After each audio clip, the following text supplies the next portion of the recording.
Let's go, girl.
Charlie, knock it off.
got 12 more weapons to get.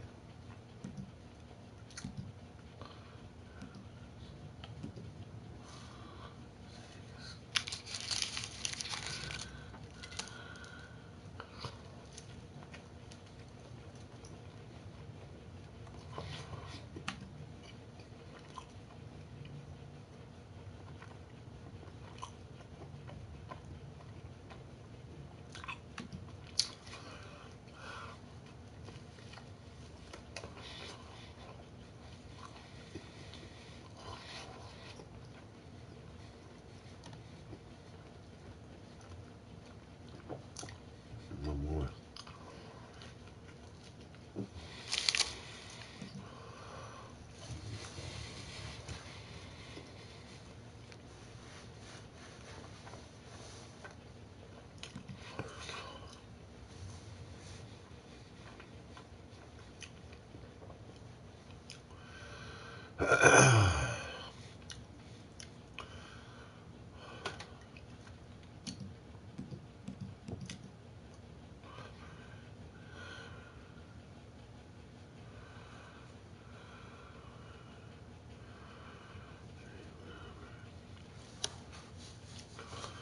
Which ones do I have there? I don't know.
Ewing Basin.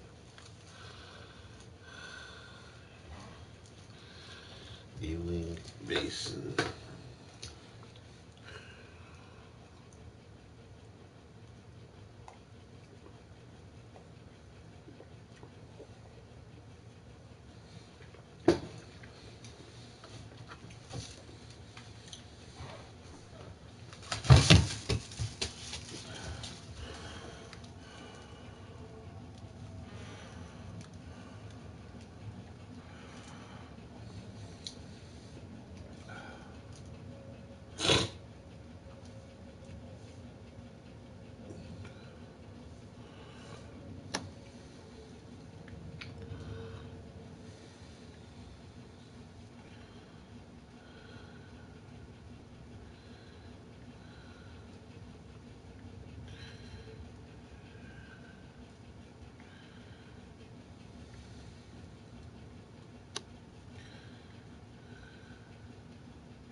Rockstar Games, creator of the open-world western Red Dead Redemption 2, have plausibly positioned it as one of the largest, most immersive games of all time, with a degree of realism unmatched by anything except, real life. Now that the game has galloped onto PS4 and Xbox One, how will you decide which way to point your horse? Here are 5 suggestions on what you should do first in Red Dead Redemption 2, available now. The bond with your horse is an important aspect of any western game. But Red Dead Redemption 2 takes that relationship to a whole new level, both figuratively and literally. You can clean your horse, feed it, and care for it when it's hurt.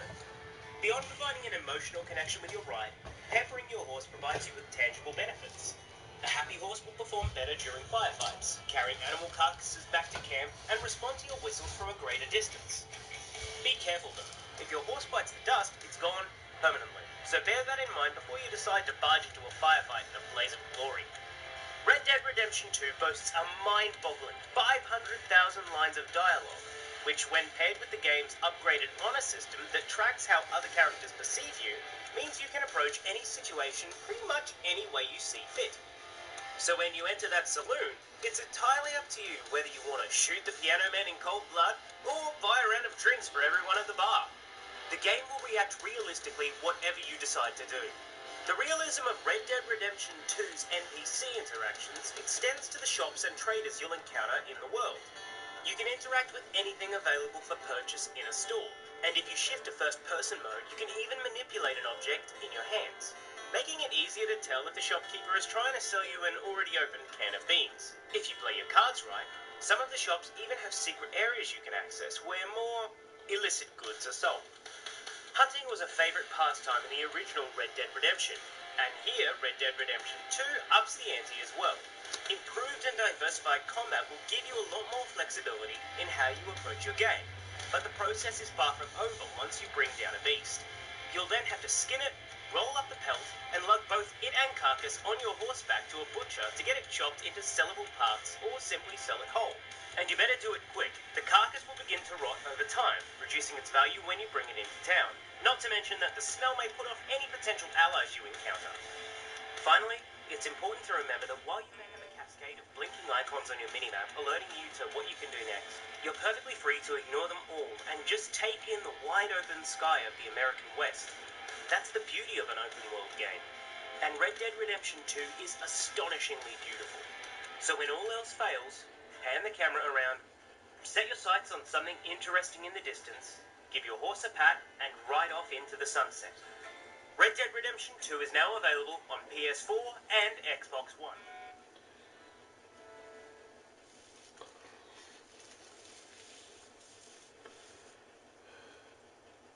Yeehaw, everybody, and welcome to the Wild West of Stratford, here for an extra special Red Dead Redemption 2 breakdown video. It's just like a normal breakdown video, but with 200% more yeehaws. I am joined by Tom Regan, who somehow has finished the game already, and I want to stick a straw in his brain and drink it down like a fine cactus wine. But instead, I'm going to do the next best thing and just ask him some questions, innit? Alright, we know that there's some questions that you guys are dying to have answered, so here are some timestamps. You can click ahead to them if you've got zero patience. In the meantime, we're going to be trying to avoid any major spoilers, but if you want to go into the game completely blind, then why have you clicked on this video? First of all, I know this is a horrible question, but if you could sum up the game in one word, what would it be? One word. 70 hours, just one word. This has been a good use of my time, clearly. I'm going to go for staggering. Staggering. Well, there you go. You don't need to read his review now. See you later, guys. That's what it was going to be, just the word staggering. I'm going home now. Elephant in the room here. We know that a certain character from earlier on in the series makes an appearance in this game. You have to talk about that at all. We're talking about John Marston, which I assume you... John Marston's in the game? I thought we were talking about Pink Josh from Red Dead Revolver. We're not, but yeah, appreciate the throwback, obscure throwback. So yeah, John Marston is in the game. We do find out how he got his scars, and he plays a different kind of role in the gang to what you'd expect. And I don't want to spoil things, but fans of the original are going to be pretty pleased with He's a damsel in distress, tied to a train track. Who can say? Who can say? You find out how he gets his scars? Yeah. Shush, don't say any more. So there's this whole interaction system where in previous Rockstar games, in GTA 5, you can walk around, press square and go, hello, hello. It's so much more fleshed out in this game. You always have multiple options to interact with NPCs. Can you tell us about that? Yeah, I really like this because, as you said, in other Rockstar games, especially GTA and Red Dead, your main way to interact with people is by drawing a gun, right? Just being horrendous. Every time you press left trigger, there's different ways to interact with people. Whether it's a dog that you can scold or praise and then come over and eventually pat. Oh, that's so lovely. It's just awesome. Can you still put a gun on it though?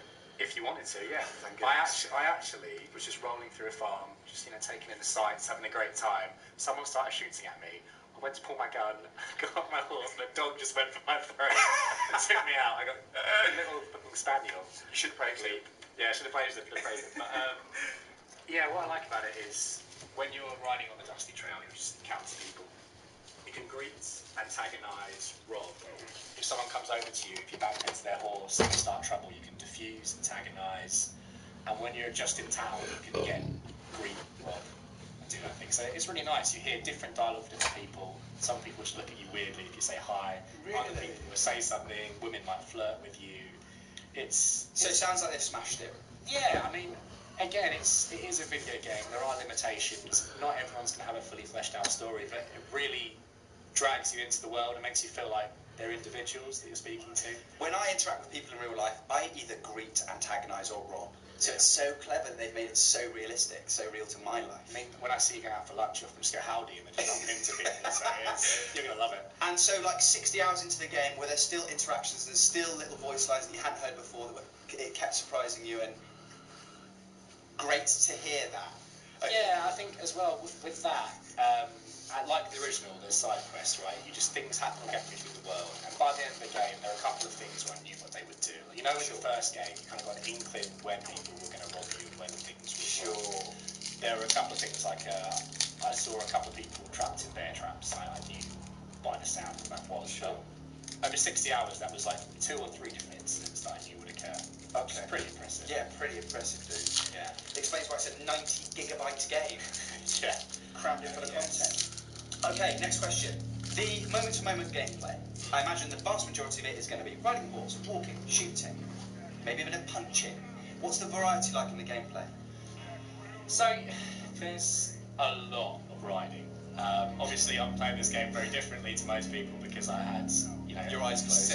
which is great, my ear. But I had a very short space of time to do this. I was very focused on the story mission and just trying to do things organically when they came up. The thing that surprised me was how much riding there is and how little fast travel there is. You spend a lot of time galloping, which is part of the fun because horse riding feels great.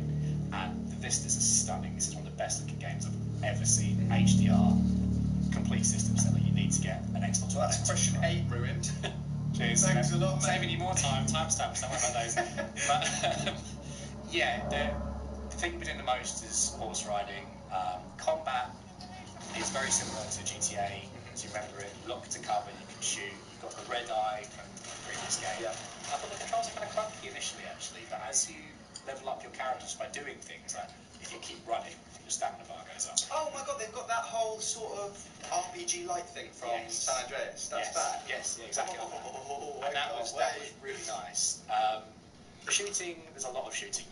You kill so many cowboys, but the actual missions do feel quite different. What's the gunplay like? I saw a little bit of gameplay over your shoulder. Whoopsie, sorry. I haven't signed an NDA, anybody. Didn't even know he was there. It's a bit creepy. I was in the dark. Your fault for having your eyes closed. But I did see a bit of gameplay over your shoulder. And am I wrong in thinking it looked like the aiming reticule shrunk the longer that you were aiming? Which sort of emulates real-life shooting, I imagine. If you want a quick fire, it's going to be less accurate. If you want to take your time with your shot, you're going to be more accurate. That's cool. And then also, your guns, well, there's so many systems in this game, which we'll touch on later, a ridiculous amount. But the thing is, the guns, not only can you upgrade them to make them better, you have to clean them. If you don't clean them and take care of them, all the stats slowly go down. I've been wondering, I was like, why is it harder to hit these people? I realised I haven't cleaned them in a few hours, and I was like, this is ridiculous. And also, you've got to clean your horse, right, as well? Do the horse's stats drop? I mean, the way they've implemented horses is one of my favourite things in the game. For Breath of the Wild, another game where your horse was a huge part, it would kind of level up as you went on. Yeah. This is very much the same thing, but what really brings the horses to life is the animations are incredible. One time at the start, I didn't realise that jump was actually a button. I thought it would also jump over a fence. I was just galloping along, went over, stacked it over the fence. The way the horse contorted, all its bones fell.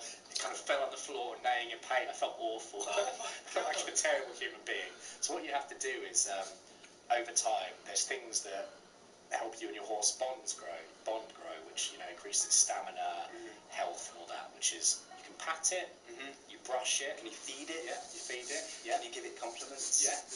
Can you bring it home to meet your parents? I mean, you can, but you don't have any parents. You're an outlaw. But I mean, Spoiler alert! sorry. And the small thing, which is a really nice touch that I kept forgetting to do, is that if you actually take the time to hitch your horse to a post rather than let it wander around and be scared alone, that increases the bond as well.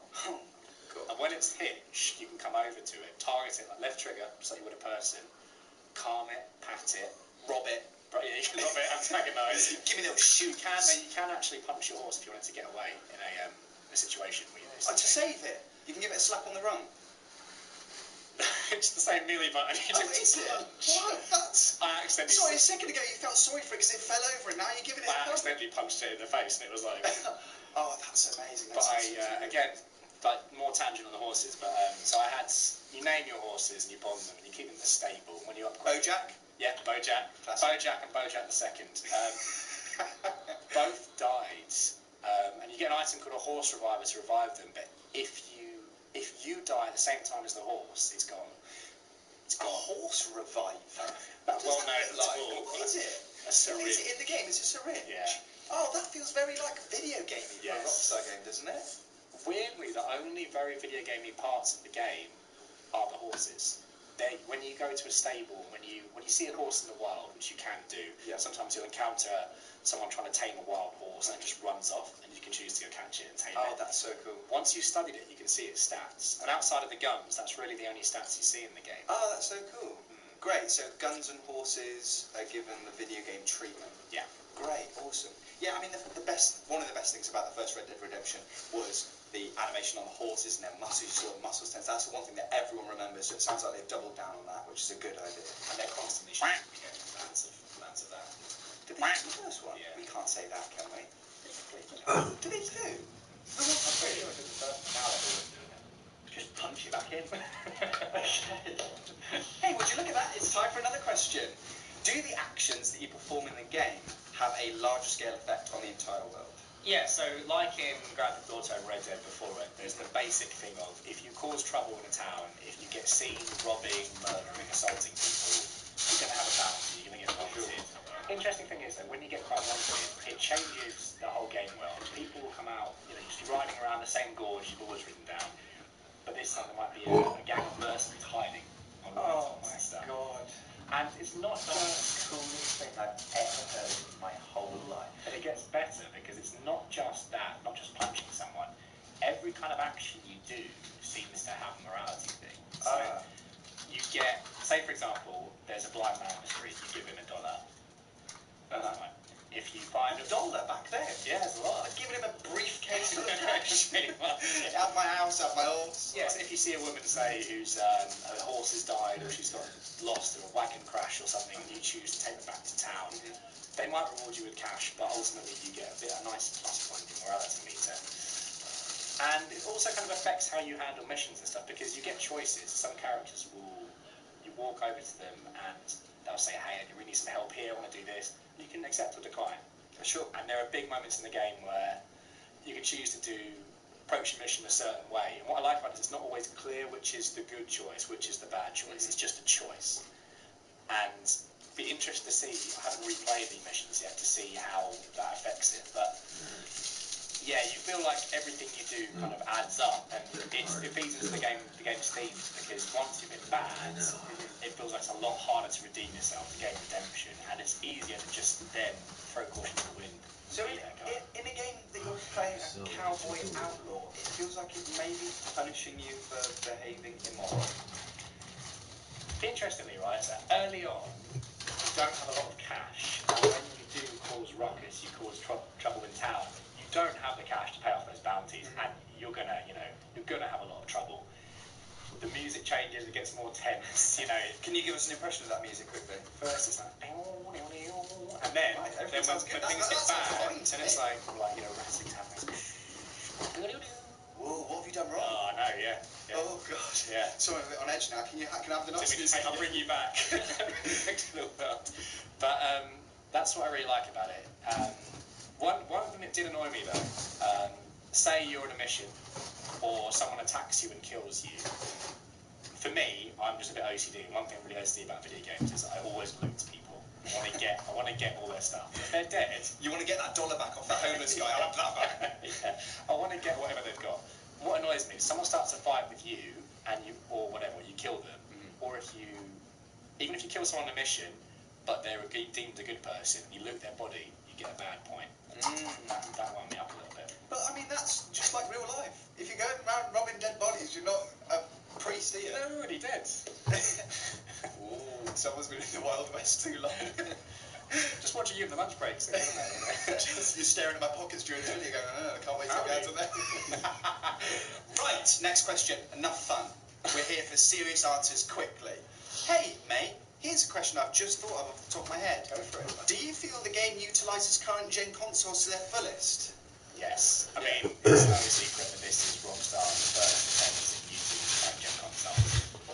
And my God, I mean, I mentioned this briefly, but the HDR especially is stunning. Really? Even kind of 30 hours in, there'll be moments where I just stop and just kind of just look around at the vistas. When you were 30 hours in on day one, you were just going, wow, I remember being there this morning. After 20 cups of coffee, just drinking the sunset. No, it's a constantly, it's the best looking game I've ever seen, and I mean, Holy smokes, that's a hell of a thing. because not only the one thing I would say, some of the hair looks a bit off, and a couple of textures a little ropey, but given the size and scope of the world, there's barely any loading screens. How big is the world? I'm so sorry, how big is it? 4 times the size of the original.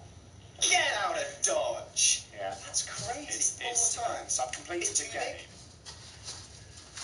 So again, I told you this. I'm so sorry, but that's something that never gets mentioned. It's always spoken about. A big world equals better. But in my personal experience, my personal view, not always. Witcher 3 is a bit too big, guys. I mean, not to be that guy, but Ubisoft worlds are big, but they're kind of empty, filled with collectibles. It's not how big the world is; it's how alive and how really populated. Exactly, it feels.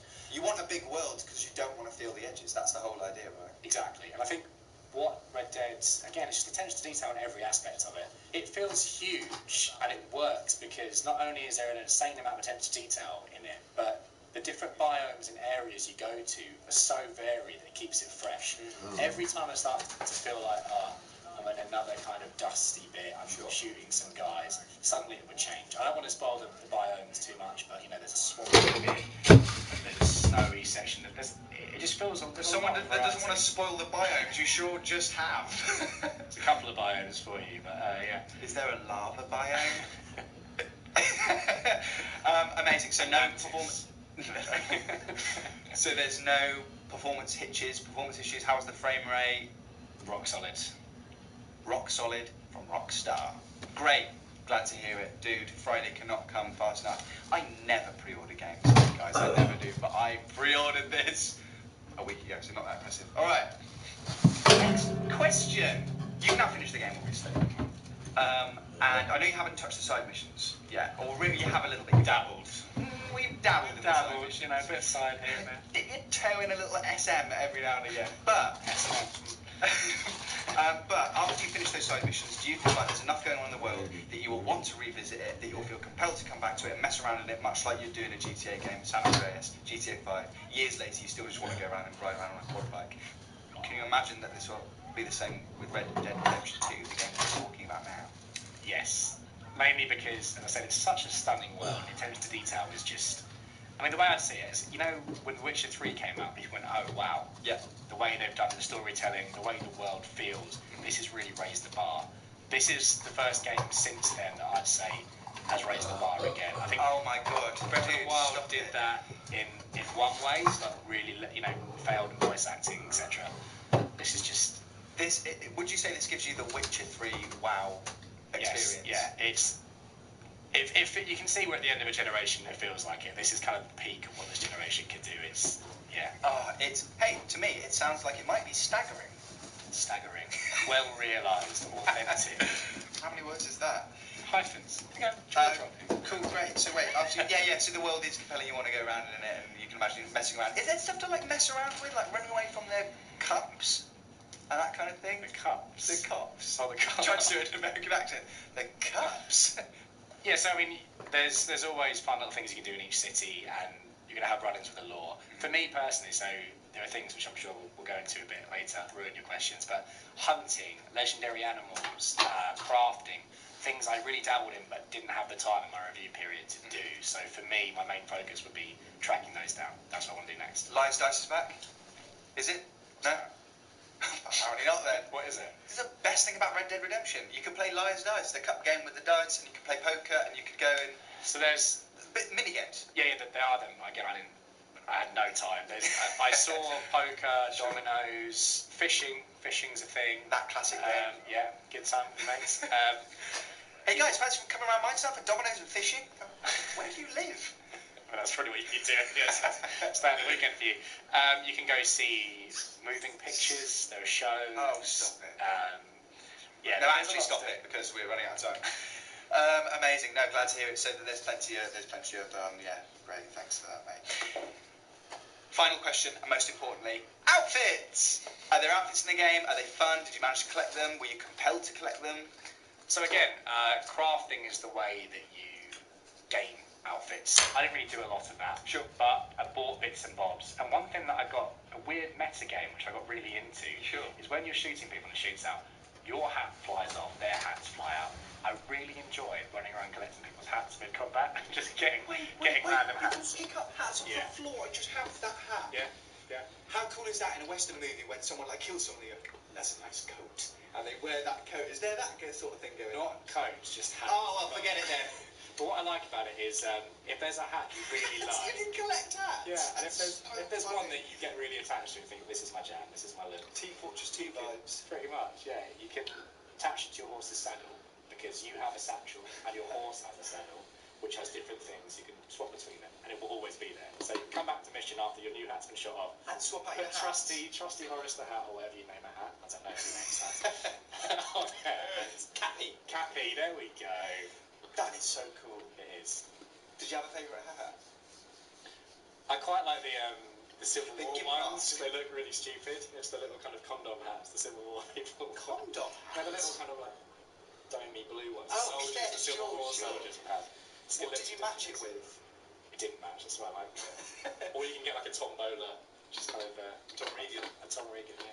So we don't often speak outside of work. I try not to just because this is a professional relationship. But I text you while you were playing the game saying, how is it? You said, it's brilliant at all times, but it's not always fun. What did you mean by that? I meant actually hanging out with you was always fun. Zane here I try not to talk to. No, I mean, I think there's this thing now where games are growing up that people recognise them as an art form and that, you know, games like What Remains of Edith Finch, heartbreaking, slow stories, it's not about getting kills. Gone It's Home. fun. Yeah, exactly. So many games like that. Papers, Please. And The Vanishing of Ethan Carter. yeah, I think he's going to keep doing that, so I'm just going to try and keep talking anyway. But it's really brave to see Rockstar do that because Red Dead Redemption 2 is, you know, it's in the name. It's a story of redemption. But what I really love about Everybody's gone to the Rapture. I hope he goes to the Rapture very soon. So obviously we know the rough outlines of the stories. This is a prequel. We know that in the original, John Marston is seeking revenge against his gang. He's being held by the law. His wife and his son are being held hostage, and he has to exact revenge and track down the Dutch band that lead the gang. Yet at the start of the game, it's quite surprising what a family it feels like. You're riding with women and children. It feels like you have morals, you have a code. And it's interesting, like in kind of things like Better Call Saul and other prequels, where you kind of know roughly where the story goes, but you're not sure what's going to go wrong, what's going to happen. And the first third kind of feels like a really interesting, fun tutorial where the whole world is your playground, full of amazing possibilities, bank heists, roaming around with your mates. It causes a bit of trouble, but you've got a code, you know? You're doing something. And then things go